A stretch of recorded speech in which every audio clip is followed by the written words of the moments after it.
If you are in business on your own account, as a shareholder, director, partner, or sole trader, your financial planning may well need to include considerations of both your personal position and the aims and needs of your business.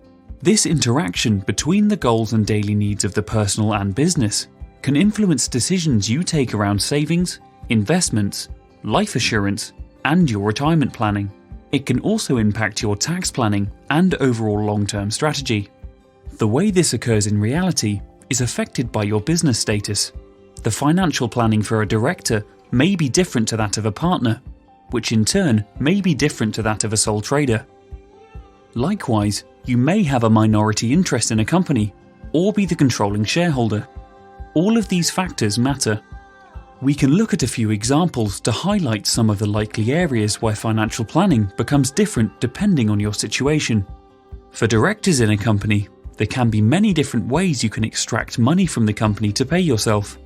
The various options that exist include salary, dividends, and pension contributions. The balance in any tax year between these options can result in significant differences in the amount of tax you pay. However, and this applies to anyone in business, not just directors, if you pay yourself a low taxable income and put more into a pension, which is normally a very tax-efficient thing to do, you might not have enough take-home pay to live your current lifestyle. Financial planning is all about working out these balances. You may want to pay yourself more, but this may stress the business situation. If you are self-employed, you will need to be wary that your taxable profits are as low as you can legitimately make them to avoid paying unnecessary income tax. But then you might want to think about borrowing to buy a house, and you want to ensure in that case your profits or income are as high as possible, as this may help with the amount that you can borrow. For many business owners, their business represents a valuable asset, a long-term investment, or even potentially a gateway to a successful and comfortable retirement. What's the best way to extract value in the long term from a business? And how do you do this whilst protecting your short-term personal needs?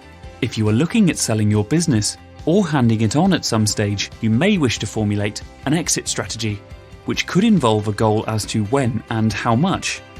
This could be relevant to your personal retirement planning and your legacy planning.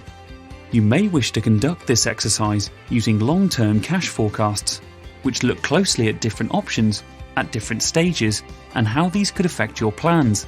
A business is often the income producer for whole families.